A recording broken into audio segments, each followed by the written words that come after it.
Shalom Bapak Ibu Saudara yang dikasihi oleh Tuhan. Hari ini kita akan kembali merenungkan kebenaran firman Tuhan. Marilah kita berdoa.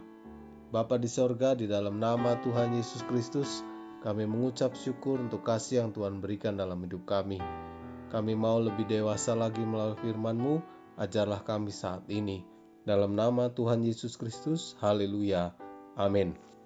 Firman Tuhan hari ini berjudul Kunci Mengalami Pemulihan bagian 2. Yoel 2 ayat 25 mengatakan, Aku akan memulihkan kepadamu tahun-tahun yang hasilnya dimakan habis oleh belalang pindahan, belalang pelompat, belalang pelahap, dan belalang pengerip, tentaraku yang besar yang kukirim ke antara kamu.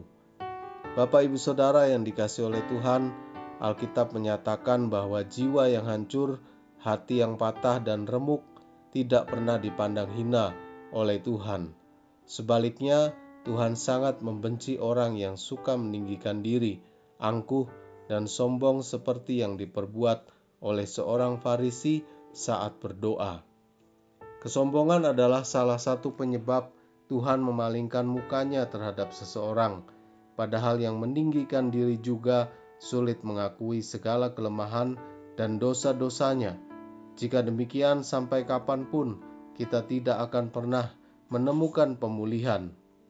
Manusia yang sombong akan direndahkan, dan orang yang angkuh akan ditundukkan.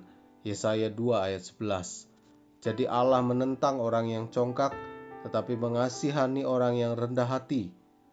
Yang kedua, kita harus memiliki hubungan yang karib dengan Tuhan.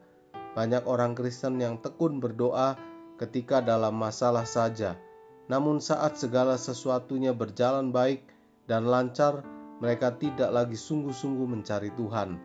Tuhan mau kita berdoa dengan tiada berkeputusan dan tidak jemu-jemu di dalam segala keadaan. Itulah jawaban mengapa kita jarang beroleh jawaban atas doa-doa kita, yaitu karena kita tidak tekun berdoa. Mencari Tuhan harus menjadi fokus utama dalam kehidupan kita. Sebab tidak kau tinggalkan orang yang mencari Engkau ya Tuhan. Mazmur 9 ayat 11. Oleh karena itu carilah Tuhan dan kekuatannya. Carilah wajahnya selalu. Jangan hanya menginginkan berkat-Nya saja, sementara kita tidak mau mencari wajah-Nya. Tidakkah Allah akan membenarkan orang-orang pilihan-Nya yang siang malam berseru kepada-Nya? Dan adakah Ia mengulur-ngulur waktu sebelum menolong mereka? Ketiga, kita harus bertobat dengan sungguh, meninggalkan kehidupan lama dan hidup sebagai manusia baru. Jadi siapa yang ada di dalam Kristus, ia adalah ciptaan baru. Yang lama sudah berlalu, sesungguhnya yang baru sudah datang.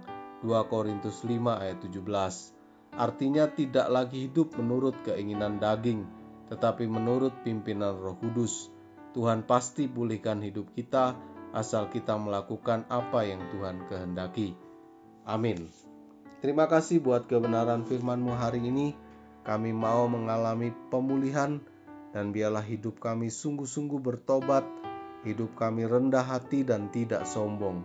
Berkati Tuhan bangsa kami Indonesia, berkati kota di mana kami tinggal, berkati desa di mana kami ada, supaya hidup kami dan keluarga kami menjadi berkat bagi masyarakat yang ada. Tuhan tolong dewasakan kami semakin takut akan Tuhan. Berkati Tuhan taburan-taburan yang kami taburkan boleh menjadi berkat di ladang Tuhan. Di dalam nama Tuhan Yesus Kristus, haleluya, amin. Selamat melanjutkan aktivitas. Tuhan Yesus memberkati. Elroy, Tuhan melihat.